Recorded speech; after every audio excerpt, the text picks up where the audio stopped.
much, and good evening, and welcome to the show. I've been living in England on and off for about 15 years. And people ask me, they say to me, why did you leave Ireland? I left Ireland because it was bloody lonely.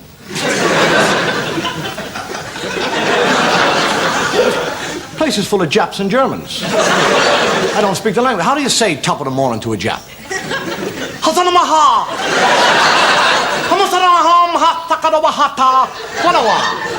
He look at you and say, ha so.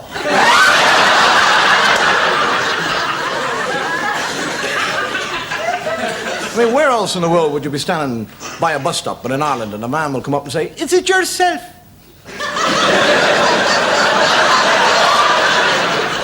You don't say, no, it's not yourself, it's yourself's brother.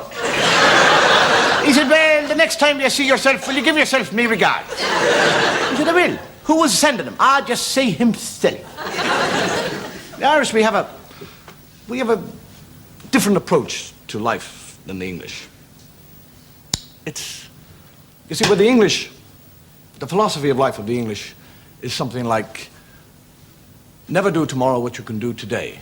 The philosophy of the Irish is, never do tomorrow what you can do next Friday, and if you can't do it then, don't bother about it at all. And we speak English, but English is not our language. It's not a real language. Our own language is Gaelic. So consequently, when we do speak English, we speak it differently, or we approach it differently, or we even listen to it differently. If an Englishman were to say to me, go and do your own thing, I wouldn't know what the hell he's talking about. My mind would race off on a different angle, and I would say to myself, it's impossible.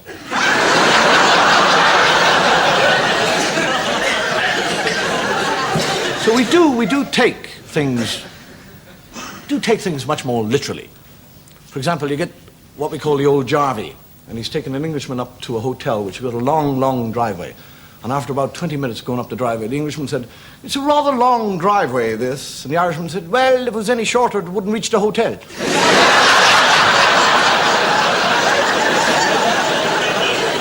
Irishman is brought up in court, and the judge looks at him and says, you have been accused of a felonious crime, and you shall be found guilty or not guilty according to the evidence presented to this court. How do you plead? The fellow said, I don't know, Your Honor. He said, what do you mean you don't know? Do you plead guilty or not guilty? He said, I can't plead either, sir. I haven't heard the evidence.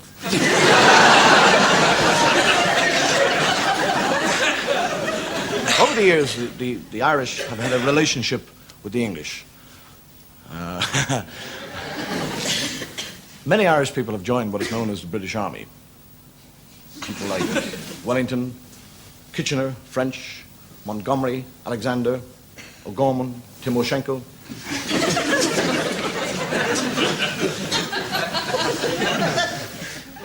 This is a story about an Irishman who joined his British Army, and he eventually winds up as being a batman to a colonel. And after a campaign in the North African desert, a ghibli or a blizzard blows up, and they get lost. And they roam around the desert for 3 days until they eventually come to the Nile, and they're both dying of thirst. And the colonel says, go and get me some water from the Nile. And the sergeant comes back, and he says, sir, they can't go near the water. It's full of crocodiles. And I'm terrified out of the life out of me by them big jaws going. The colonel said, well, don't be silly. Those crocodiles are more frightened of you than you are of them. He said, in that case, sir, the water is not fit to drink.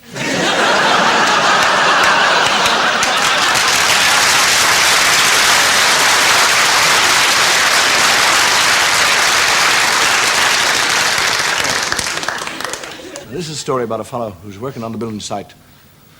And the general foreman comes to him and he says, I'm going to give you an intelligence test because I'm thinking of making you the assistant foreman. And it all depends how you get on with this intelligence test. And he says, right, I'm ready. Right, fire away. Throw the questions at me. I'm ready. He says, right. He said, what have you got two of? They're on your feet, and you walk to work in them every morning. God, that's a hard one.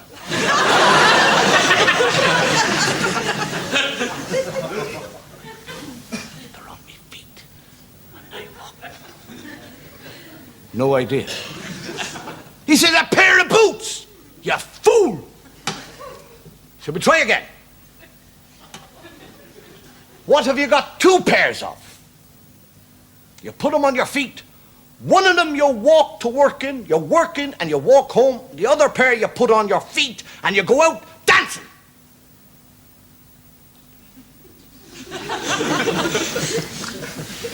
Do you have any easy ones?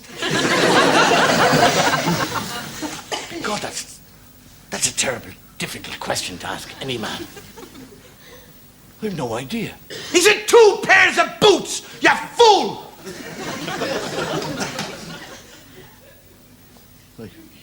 He said, last question now.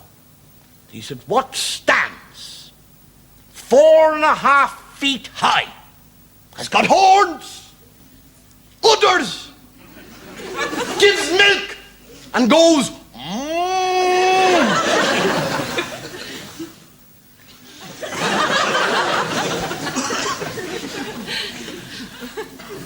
Oh, be God. Would it be 3 pairs of boots? Did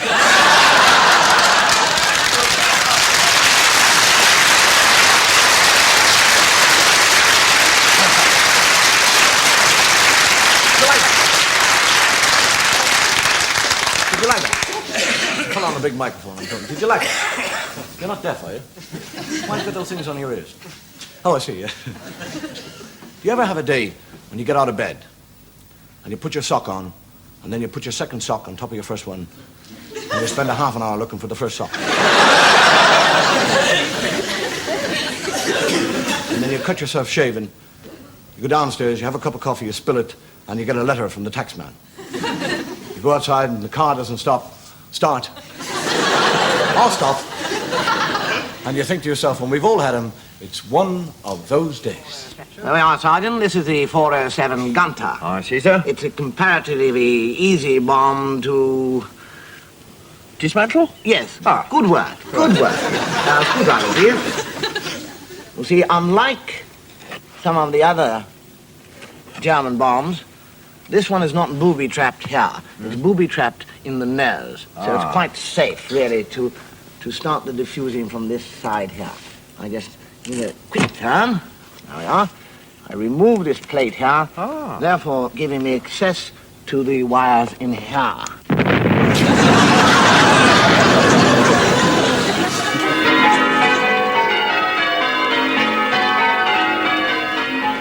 Morning, Becker. Nice to hear the bells again. I haven't heard them since the war. And in those days, it meant invasion by the German paratroopers. Sticken Sie up! Engländer Schwein! Take aim! Fire! Missed! Take aim! Fire! Come on, fix bayonets! Charge! Red Dragon to Blue Leader. Red Dragon to... Oh, God, sir, I can't get through. You must, Carruthers, you must. Otherwise, we're likely to be overrun. Sir, there's only one thing for it. Not that, Carruthers, not that. Oh, please, sir, let me try. You'll get killed. What? I insist. If you insist, Carruthers, good luck. Good luck. Sir.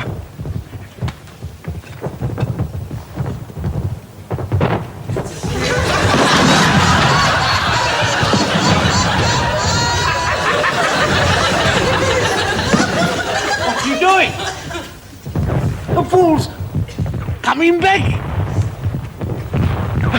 Sir, they're engaged.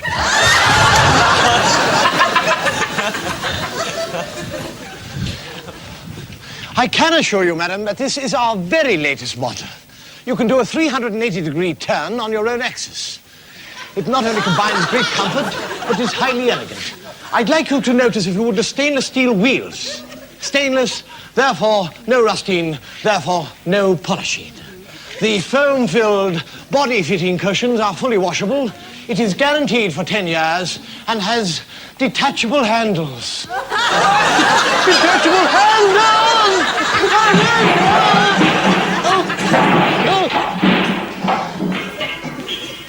Will you have one?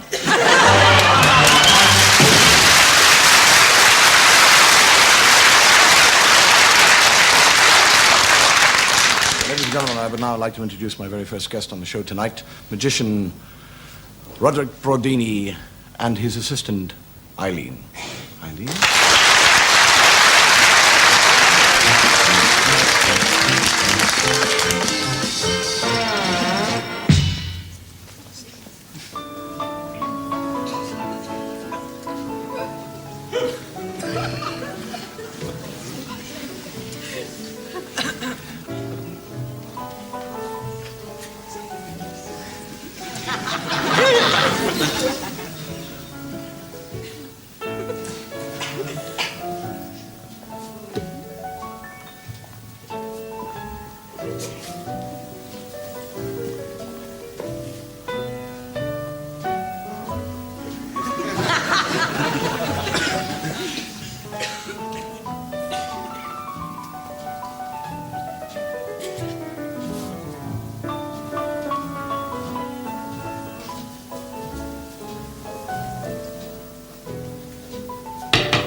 If you ever get bored, you're probably bored now. It's very easy to do something about it. Switch off. If you turn it off, I'll get at you. I don't know how you suffer from boredom, but to me, the most boring of all places to be stuck in traffic jams. Sit in a traffic jam and I think, what can I do? Turn on the radio, listen to the records, interrupt the disc jockeys. You get that fool saying, there's JY saying B for N. Do you know what I do? Do you know what I do to beat the boredom? I sit and look at the registration plates all around me, and I take the letters and the sounds phonetically. Instead of saying G, I say G. And for N, I don't say N, I say N. And U, and I make up words. I go, G-no. What? I was doing it one day. There's a colour fellow in the car next to me, and he said, take the second on the left. Do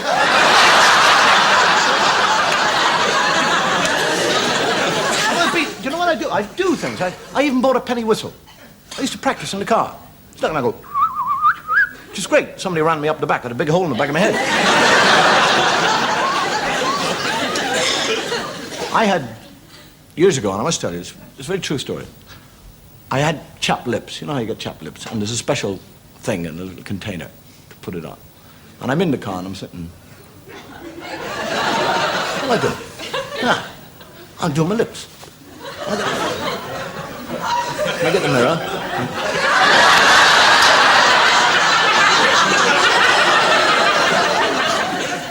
You ever have the feeling when you're being looked at?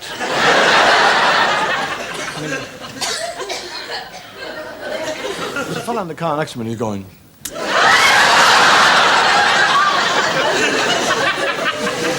I had a friend of mine who used to work in a circus.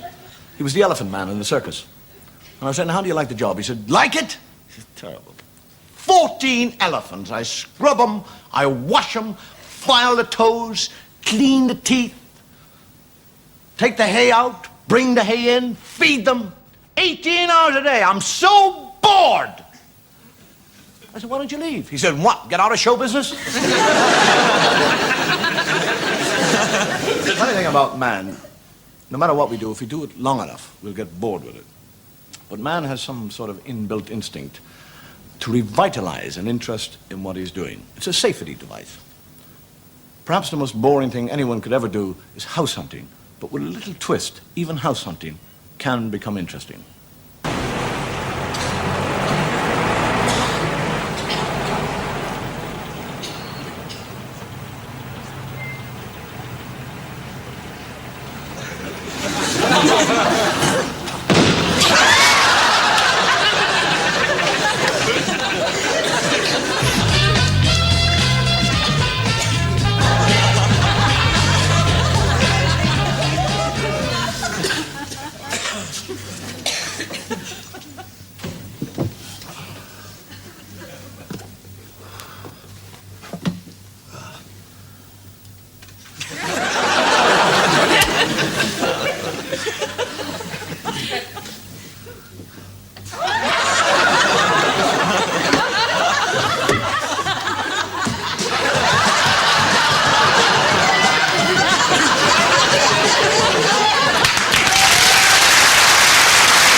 I think that's me out.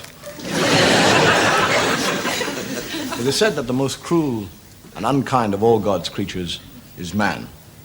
Who but man would say of man, never hit a man when he's down, kick him, it's easier.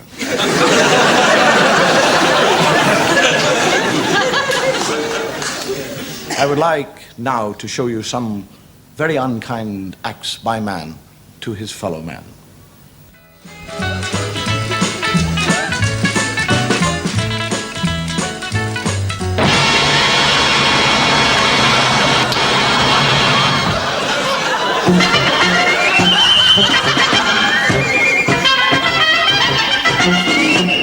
What are the charges laid against the defendant? Parking on a double yellow line, my lord. Parking on a double yellow line. How do you plead? Not guilty, Your Honour. All the evidence before me suggests that you are guilty. And after giving this case due consideration, I shall find you guilty. And the sentence of the court upon you is that you be taken from this place to a lawful prison, and from thence to a place of execution. And that there, on a date appointed by the court, you be hanged by the neck until you are dead. And may the Lord have mercy upon your soul. It's only a parking offence, my lord. It's It's only a parking offence. It's a £2 fine. You will also pay a £2 fine.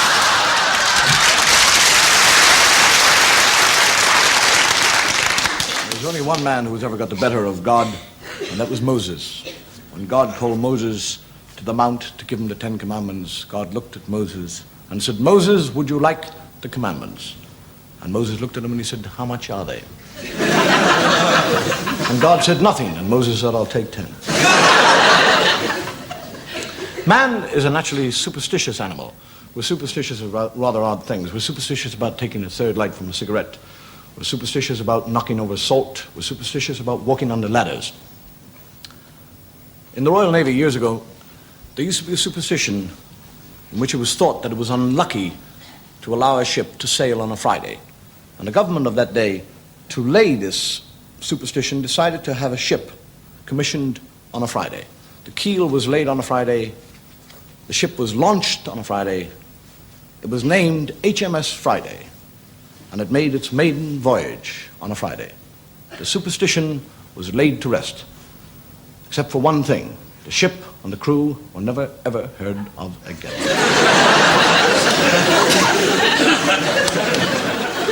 Don't doubt me, that's a true story. It's a true story.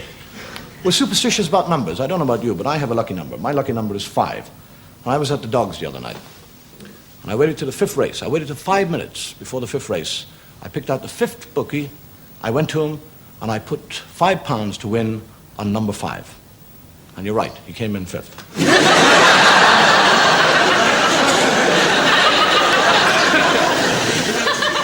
The Irish, you see, we have different superstitions to the English. For example, an Englishman would never ever walk through a graveyard at night. An Irishman would. The thing I never figure out about graveyards is why they build big walls around graveyards, because the people on the inside are not going to come out. And the people on the outside don't want to go in. But superstition, I think, is born from a fear of the unknown. Man is not frightened by what he knows. Man is frightened by what he doesn't know.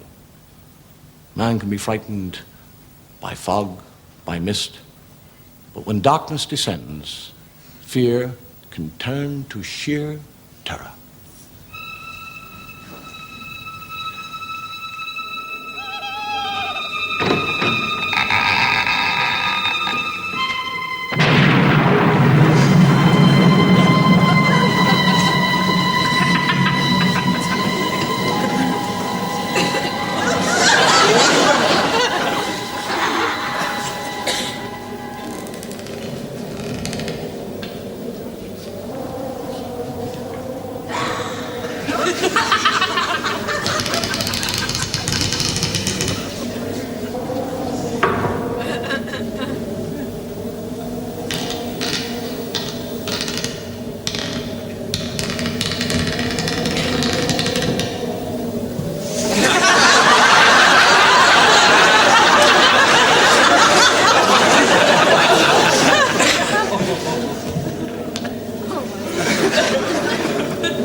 Time for drinkers, master.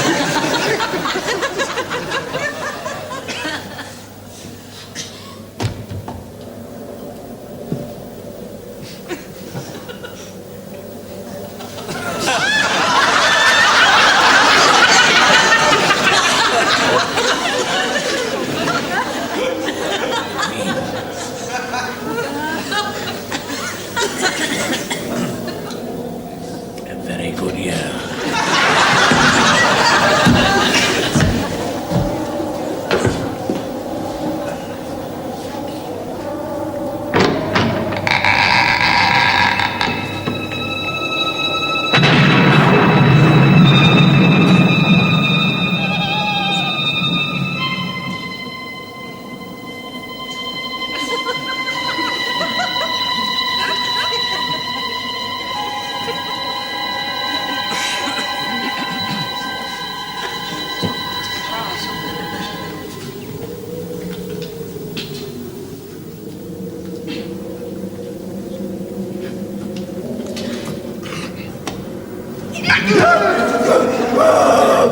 Do something!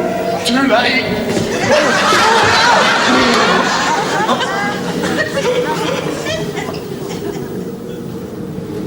Queer things, we vampires.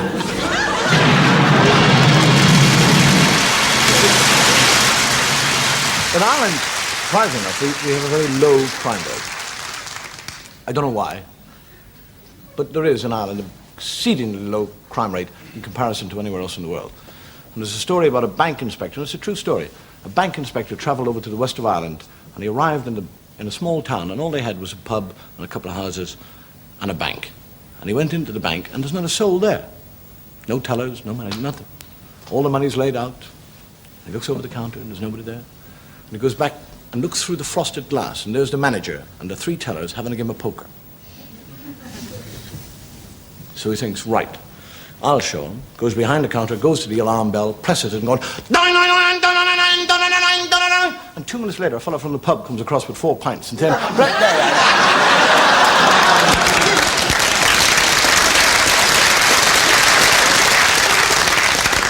Believe it or not, but it's a true story. And I suppose the reason that the Irish don't commit a great deal of crime is we believe that crime doesn't pay, in some cases more than others.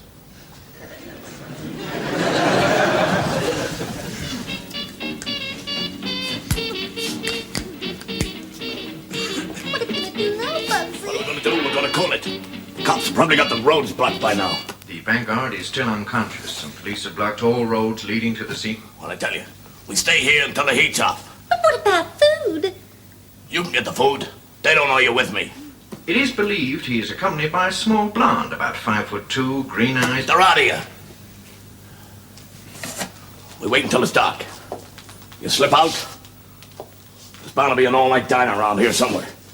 Owners of late-night diners are asked to keep a lookout for this when they try to buy food.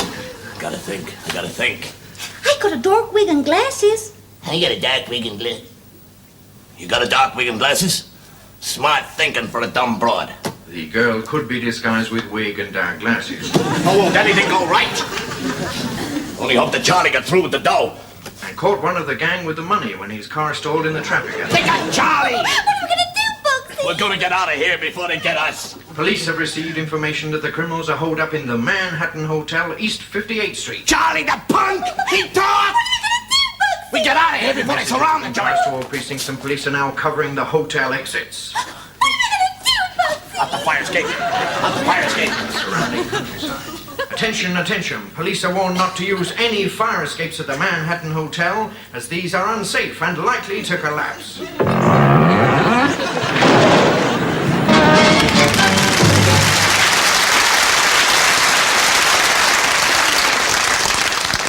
This goes to prove that crime doesn't pay. You ever thought what would happen if we didn't have any crime?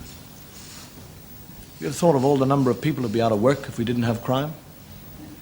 Judges, barristers, solicitors, policemen, policewomen, even criminals would be out of work. How would they make a living? They'd have to turn to crime. That's an Irishism. But crime does exist. And one of the great things is to be ahead, or one step ahead of the criminal. And no one knew this better than the immortal Sherlock Holmes. Hurry, Watson, I fear that we are too late. All right, Holmes. Watson? Squire, tell me, what have you seen? Steady up, man. It's imperative that we must know what you've seen. The life of your daughter depends on it. Watson, you're a medical man. Calm him down. Find out what he has seen. All right, Holmes. Now then, old man, you tell me what you've seen.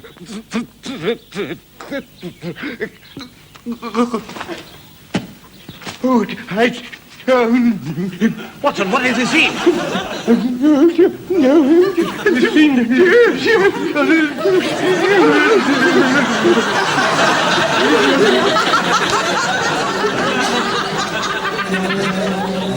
Wait, Watson.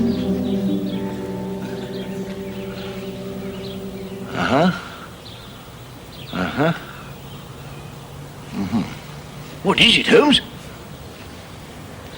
Watson, behind this bush is a Scottish dwarf wearing a red beard, carrying a chicken, and using as a means of transportation roller skates. God, you're incredible, Holmes. Shall we seek him out? Yes.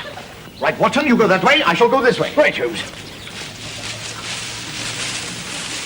My God, he's not here. Oh, I failed. Oh, no. It's the first time I've ever failed in my life. Oh, don't worry. I'm a failure. No, don't worry. A complete failure. A complete failure.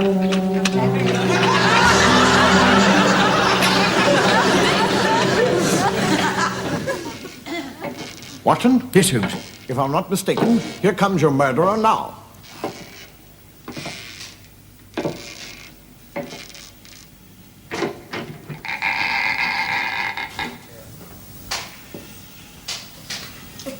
Holmes, you're incredible. I know.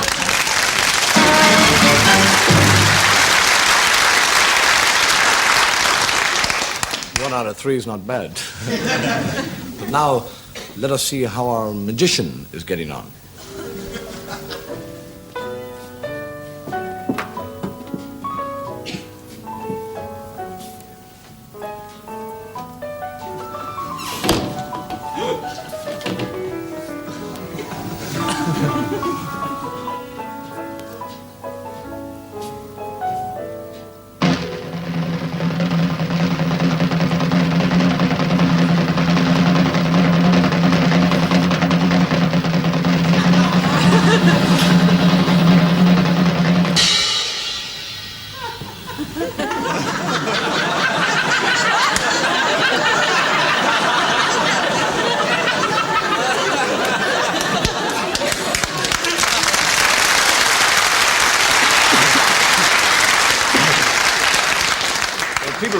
People are always asking me what I do to relax. I play golf.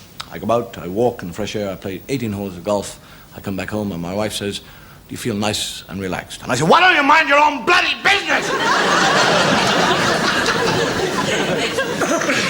Nobody is more indifferent to another man's feelings than a golfer.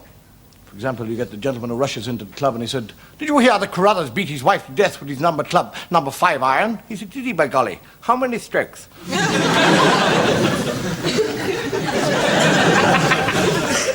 You get the 2 deadly enemies playing golf.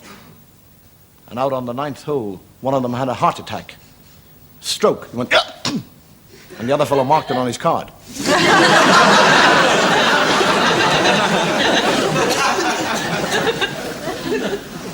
You got the 2 drunks on a tee, and no, I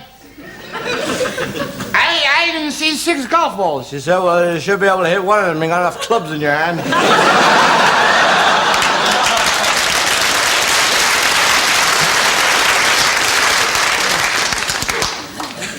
Hang on. Just and iron ball. And he hits the ball straight up the fairway. There's a fellow walking across the fairway, gets it right in the back of the head. Down he goes. And they run up to him, and the ball is embedded in the fellow's skull. And the fellow played to his side.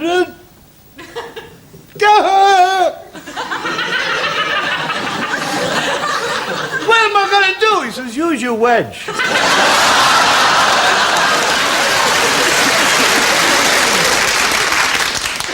What is indifference? I don't know, and I don't care.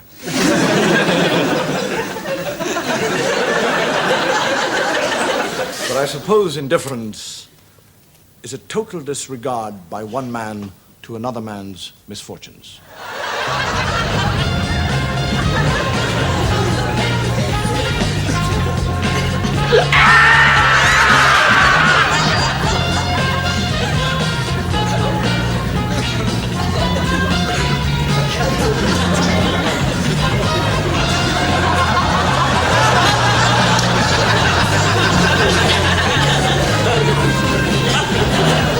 During the show tonight, I have shown you the worst sides of man. But man is capable in many ways of offering a helping hand.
Helping hand, but in doing so, you can often end up with trouble that you don't really need.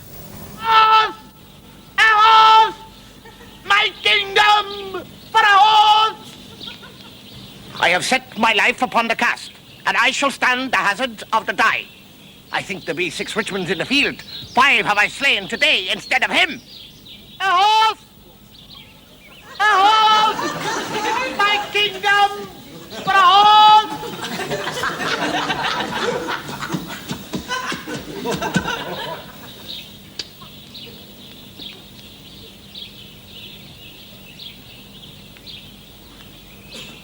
Do you realize that you are about to change the course of English history?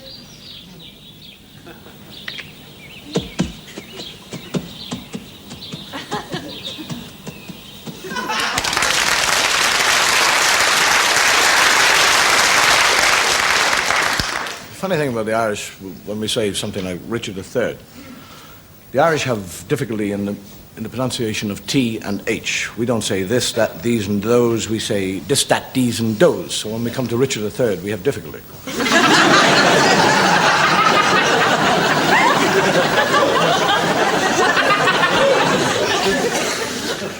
And the English have a similar difficulty where you drop your H. The English people, instead of saying horse, they will say horse. House. For a house and things like that. You get a fellow who goes into a poultry shop and he said, oh, I love that peasant hanging up there. Fellow says, peasant? Peasant? You stupid nit. That's a partridge. Now can we have our final look at our disillusioned illusionist.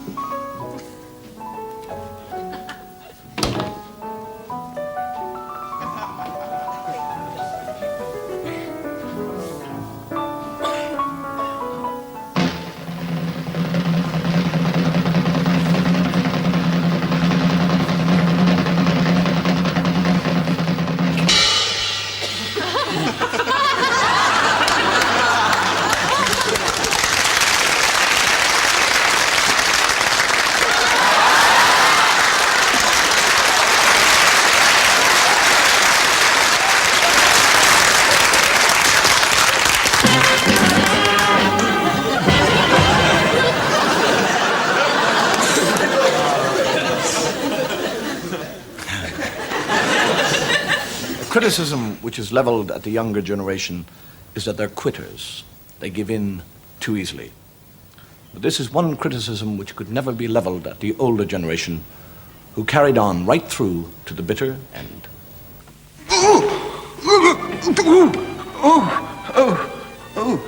I don't feel very well.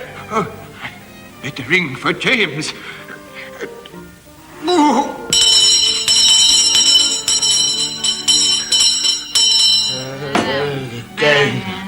Never remember yesterday. Go on, Ricky.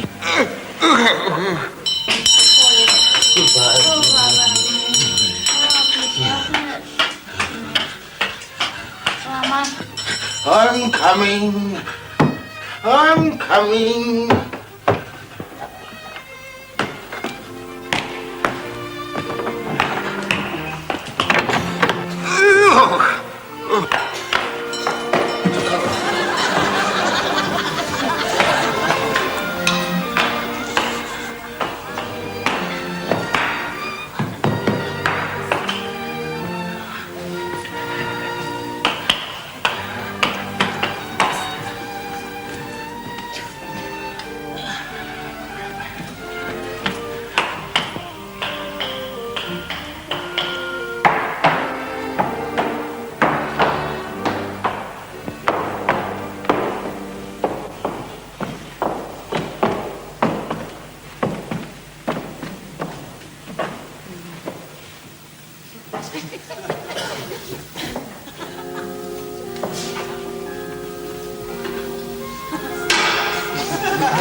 You rang, my lord?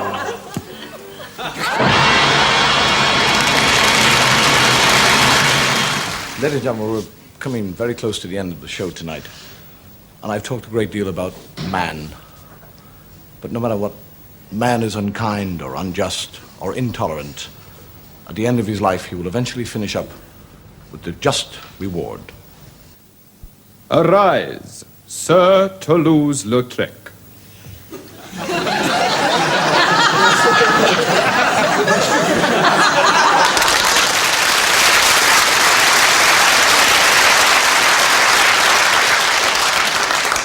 Good night, and may your God go with you. Thank you.